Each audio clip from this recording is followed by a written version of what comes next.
Hello everyone, एक बार फिर से आप सबका स्वागत है हमारे चैनल बाय इंजीनियर्स में। जैसा कि हम केमिस्ट्री पढ़ रहे थे, जिसमें चैप्टर 2 स्टार्ट किया था हमने एसिड बेस एंड सोल्ट, जिसके अंदर हमने कल इंट्रोडक्शन पढ़ा था एसिड एंड बेस के बारे में कि उनको हम कैसे पता करते हैं कि एसिड एंड बेस। इसके लिए कुछ इंडिकेटर्स होते हैं जिनके बारे में हम स्टडी की थी, जिनमें नेचुरल इंडिकेटर होते हैं, कुछ सिंथेटिक इंडिकेटर होते हैं। ऐसे करके हमने इंडिकेटर्स पढ़े थे। आई होप सो आपको वो याद हो गए होंगे। अब हम आगे पढ़ते हैं acid and base in laboratory. Laboratory के अंदर कौन कौन से एसिड बेस तुम्हें दिखते हैं और या होते हैं, ऐसे समझ सकते हो। जिनमें से पहला होता है, एग्जांपल है हाइड्रोक्लोरिक एसिड। हाइड्रोक्लोरिक एसिड क्या नाम से पता चल रहा है, एसिड। ये क्या होता है, एसिड। इसका फॉर्मूला क्या होता है, HCl। इन सब के फॉर्मूले आपको याद होने चाहिए क्योंकि एग्जाम में फॉर्मूले डायरेक्ट आते हैं। दूसरा है सल्फ्यूरिक एसिड। सल्फ्यूरिक एसिड नाम से पता चल रहा है ये क्या है, एसिड, और इसका फॉर्मूला क्या है, H2SO4। तीसरा है नाइट्रिक एसिड। नाइट्रिक एसिड नाम से पता चल रहा है एसिड, और इसका फॉर्मूला क्या होता है, HNO3। इसके बाद होता है एसिटिक एसिड। एसिटिक एसिड नाम से पता चल रहा है एसिड, और इसका फॉर्मूला CH3COOH। ये भी क्या है, एसिड है। अच्छा, मैंने कल तुम्हें बताया था कि एसिड को पहचानने की एक और क्या टेक्निक होती है कि एसिड हमेशा क्या देता है, H+ आयन। तो ये सब पानी के अंदर क्या घुल के क्या देते हैं, H+ आयन देते हैं। ठीक है, जैसे HCl का क्या हो जाएगा, H+Cl- ऐसे। तो ये सब हमें क्या देते हैं, H+ आयन देते हैं। ये क्या, सोडियम हाइड्रोक्साइड NaOH। ये क्या होता है, बेस।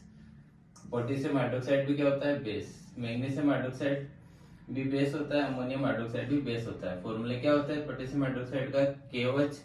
मैग्नीशियम हाइड्रोक्साइड का क्या हो गया, MgOH का ऑल्टवाइज, और अमोनियम हाइड्रोक्साइड का क्या हो गया, NH4OH।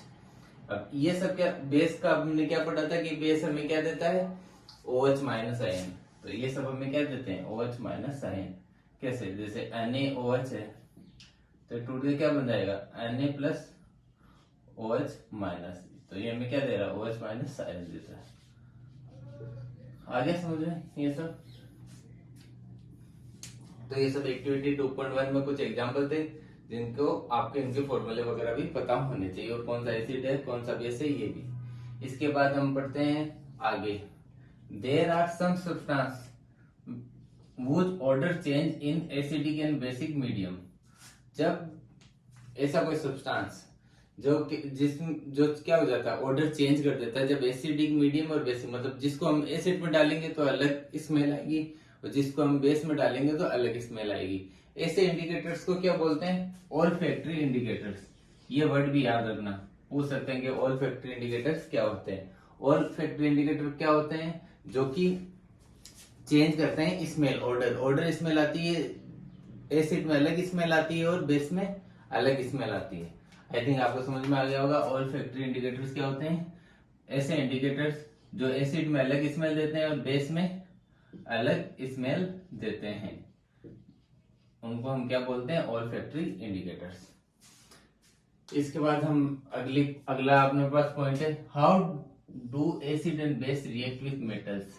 मेटल के साथ रिएक्ट करने पर एसिड और बेस में हमें क्या होता है, एसिड बेस का मेटल के साथ क्या रिएक्शन होता है वो हम देखते हैं। इसके लिए एक एक्सपेरिमेंट है तुम्हारे बुक में, जिसमें क्या हुआ, हमने एक स्टैंड लिया, एक टेस्ट ट्यूब ली, टेस्ट ट्यूब को हमने डिलीवरी ट्यूब से कनेक्ट किया एक टब से, टब के अंदर हमने साबुन का पानी डाल दिया, सॉफ्ट सॉल्यूशन लिया। टेस्ट ट्यूब के अंदर हमने कुछ जिंक के ग्रेनुलर से नहीं, जिंक के टुकड़े लिए, जिंक के टुकड़े दिए, और हमने सॉल्यूशन लिया किसका, डाइल्यूट H2SO4। H2SO4 क्या होता है, अभी हमने देखा सल्फ्यूरिक एसिड। सल्फ्यूरिक एसिड का डाइल्यूट मतलब पानी में घुला हुआ, डाइल्यूट सॉल्यूशन यानी हल्का। एक तो कंसंट्रेशन सॉल्यूशन होता है और एक डाइल्यूट सॉल्यूशन होता है।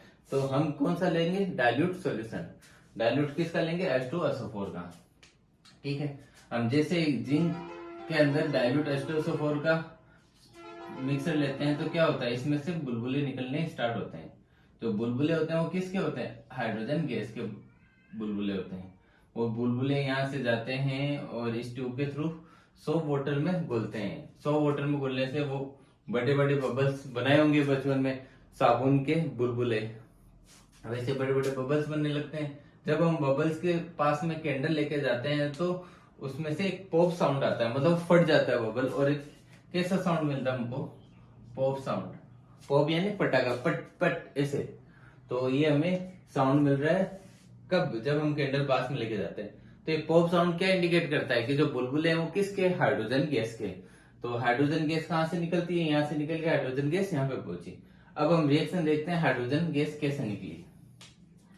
रिएक्शन क्या है कि एसिड जब मेटल के साथ रिएक्ट करता है तो सोल्ट बनाता है और हाइड्रोजन गैस रिलीज कर देता है। असल में होता क्या है कि मेटल जैसे ही एसिड के साथ रिएक्ट करेगा, एसिड में से H2 आयंस को निकाल देगा और खुद वहां जाके जुड़ जाएगा। मतलब वो डिस्प्लेस कर देगा किसको, H+ आयन को। हाइड्रोजन को डिस्प्लेस करके खुद वहां पे अटैच हो जाएगा। कैसे, रिएक्टिविटी के हिसाब से, क्योंकि मेटल ज्यादा रिएक्टिव होता है हाइड्रोजन से। जैसे ही वो रिएक्ट होगा वो डिस्प्लेस कर देगा किसको, अपन ने पढ़ा था, याद हो तो डिस्प्लेसमेंट रिएक्शन में हमने क्या पढ़ा था कि हाई रिएक्टिव कम रिएक्टिव को डिस्प्लेस कर देता है अपनी जगह से। तो वैसे ही होता है यहाँ पे, मेटल क्या करता है, हाइड्रोजन को डिस्प्लेस कर देता है अपनी जगह से और खुद जुड़ के रिएक्शन बना लेता है। तो होता क्या है, जैसे हमारे पास H2SO4 लिया हमने, DNA डाइल्यूट, और जिंक के साथ रिएक्ट करने पर क्या होगा, इसका जो हाइड्रोजन है इसको ये डिस्प्लेस कर देगा और जिंक खुद आ जाएगा। तो क्या बन जाएगा, जिंक सल्फेट। जो हाइड्रोजन गैस है वो अलग निकल जाएगी। आई थिंक आपको समझ में आया होगा। एसिड के साथ रिएक्ट करने पर क्या मिलता है, सोल्ट और हाइड्रोजन गैस। सोल्ट क्या वो मिला अपने को, जिंक सल्फेट का।